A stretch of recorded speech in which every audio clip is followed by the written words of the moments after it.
we're back with the industry perspective here. This is the Scene Jazzfest.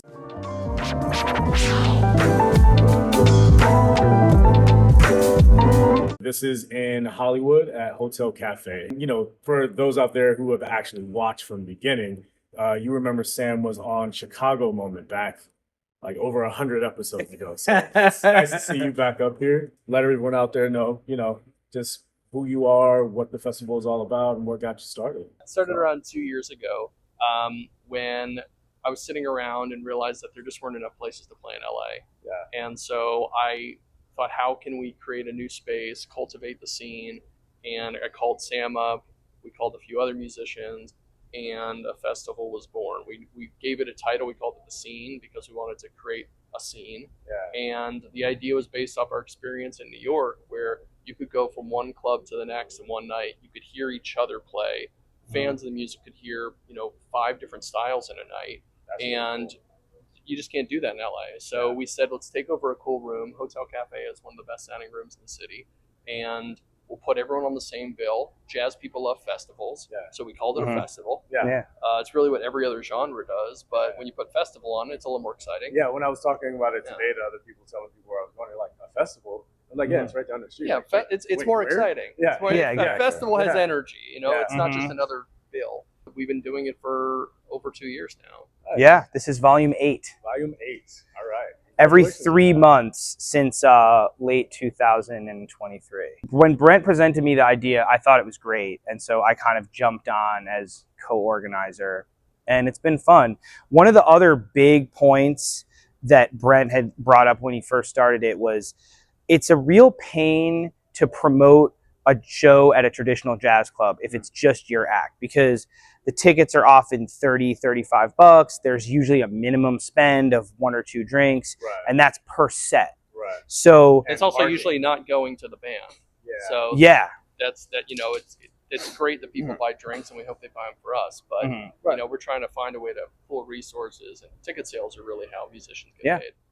and this and the true ethos of the scene, we split the ticket proceeds evenly between every musician on the bill. That's really cool. And that's another reason why we actually don't just list the band leaders, we list every player, because everyone's a part of the scene. We want everybody to feel involved, feel some ownership over it. And it's good. Brent and I have invested a lot of time and money into it. So at this point, it's a labor of love, but we do have ideas for growth, and we'd love to build it. We'd love to get sponsors. We'd love to get a liquor sponsor. We'd love to get into bigger venues. Exactly. That's why there's such a great tie-in with the industry perspective, because Hotel Cafe is great. They don't serve food. They have, I actually like it here because it's a great bar for people going to see a show. You're not going to pay a ton of money. It's not a mixology place, but you can get something cool. Yeah. And essentially we are offering probably the best value pound for pound in terms of seeing live jazz in LA. Oh, I Without agree. question. Absolutely. And one of our artists today is the most recent signing to Blue Note Records, and his album is coming out soon. His name is Paul Cornish. Paul Cornish. And Congratulations. Paul, being a part of the scene, we just contacted him directly. That's kind of the strength of how collaborative the jazz scene is we access these people ourselves. We're not dealing with people's managers. Even if they want us to deal with their managers. Yeah, Right. they're We're usually probably just texting friends. yeah, exactly. It really is a community. So we're trying to build something. Everyone's getting in at the ground floor, and the hope is that we can grow this and build this. And hopefully by the time we make it to volume 10, everyone feels more invested. We're trying different venues and things like that. Yeah. And I just want to put Brent's kind of ultimate, or one of his ultimate goals out there into the ether, is for us to produce the scene at the Hollywood Bowl. Yes, All we right. will be doing You're here that. first. Yeah. Volume 15 or so. Okay. Yeah. All right. Maybe 20, 22. All right. Nah, That's let's go fine. for 15. No time limit. Well, by 15, we would have to probably be booking it now. Okay. So we'll see. Hollywood Bowl, I think, books Start with out that. of a year or two in advance, but you know what? There's always those dates that are open. Yeah. So we'll Absolutely. see. So on that note.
So we're back after your set, and Brent's Mhm. on right now, correct? Yes, exactly. Okay, cool. So let's fill the audience in a little bit on how it feels like before and after a set, especially putting on an event that you're producing. Actually, on the scene, because I'm an organizer and I'm the MC, I introduce the bands.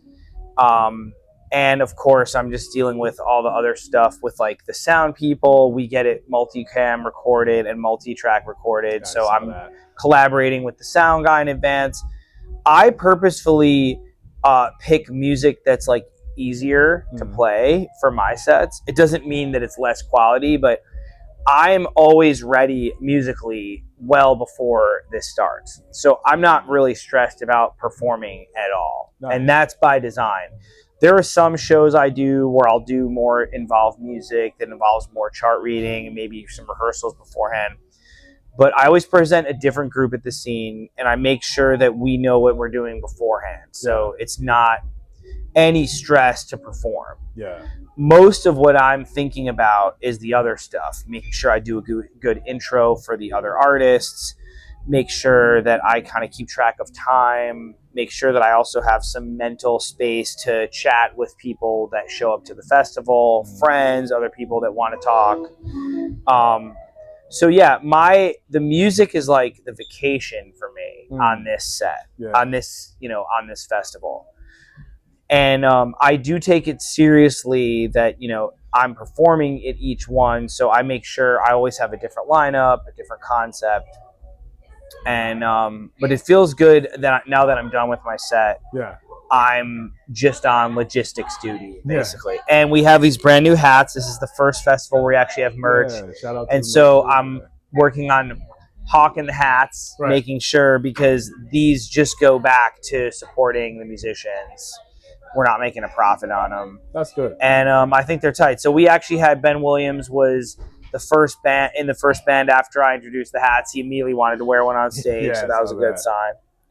And organizing a festival, I'm a musician and a producer. So being on this side of things, it's not my regular thing, but now that we've been doing it for like 2 years, I understand it, and I really like being a curator.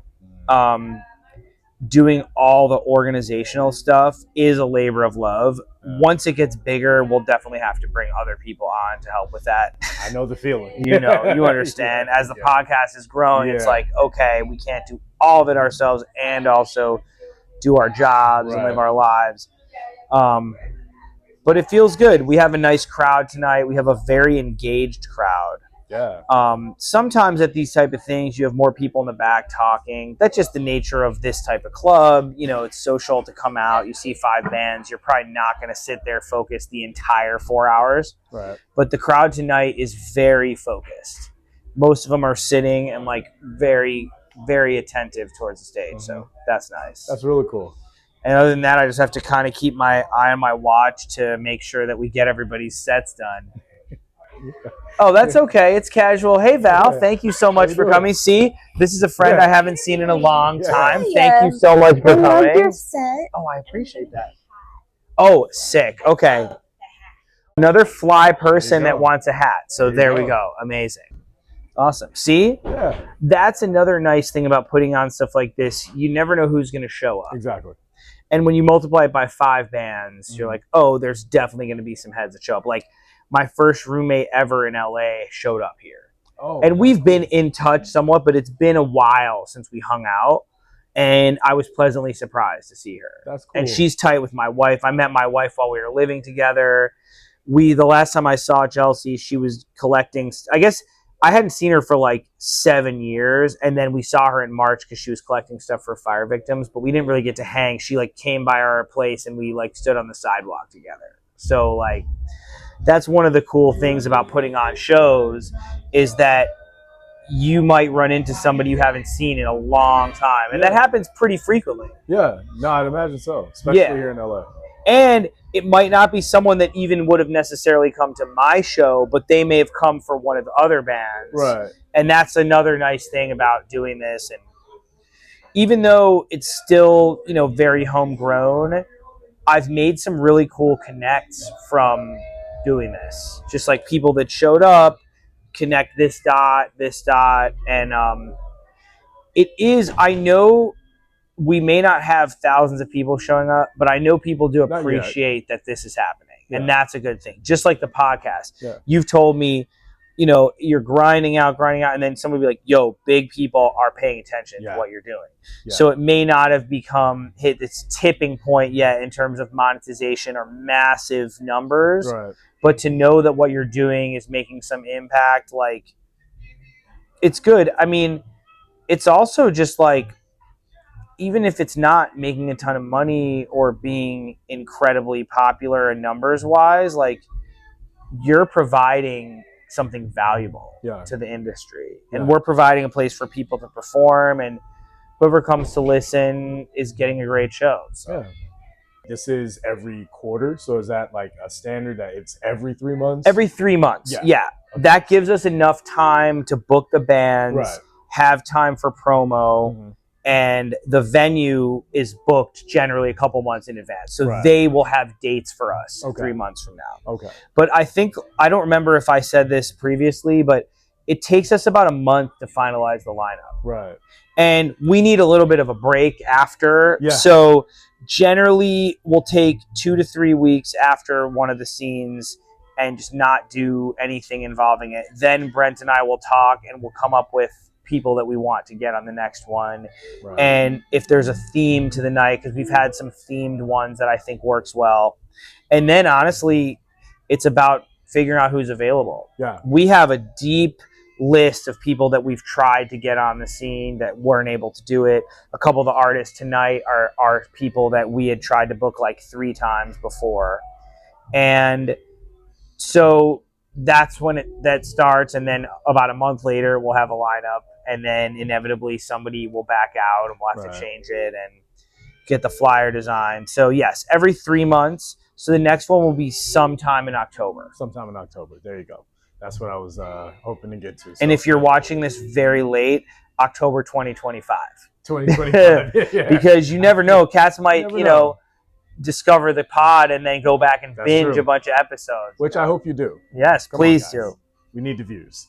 So October 2025. Oh, there's somebody going ham in there. I'm sorry. Yes, sorry. October 20. Somebody was getting a little rowdy in the foyer of stage 2, so I got distracted. Oh, good.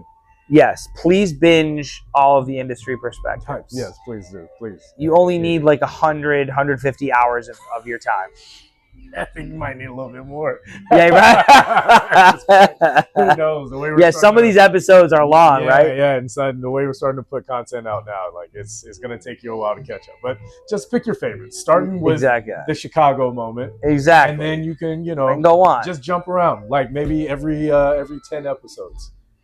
Just jump around a little bit. But we hope to see you here in October. If not October 2025, then it would be January. So hopefully we'll see you in October. If not October, then January. But before we go, what's one thing that you would like to leave the audience with, that even if you might have said it or may have alluded to it before, just why they shouldn't miss the next one? Even if it is every quarter. Sometimes people think, if I miss that one, I'll catch the next one. So I'll say this. Thank you for asking that. I'll say this.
Thank you very much.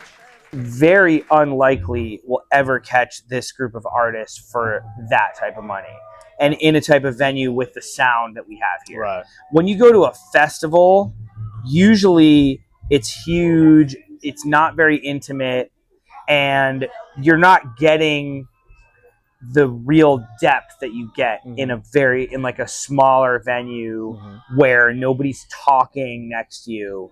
And I just think you can't see any of these people as band leaders for this price, let alone like in this type of venue. Right. And you get the chance to, you know, also run into a lot of people, and you see some special stuff that really isn't happening anywhere else in Los Angeles. So I would say don't miss it. It's also always on a Sunday, so it's not going to conflict with a lot of other things. Yeah, and that's by design. That's good. That's good. Plug anything else? Every Tuesday night with various groups. I will be at Shoo Shoo Baby.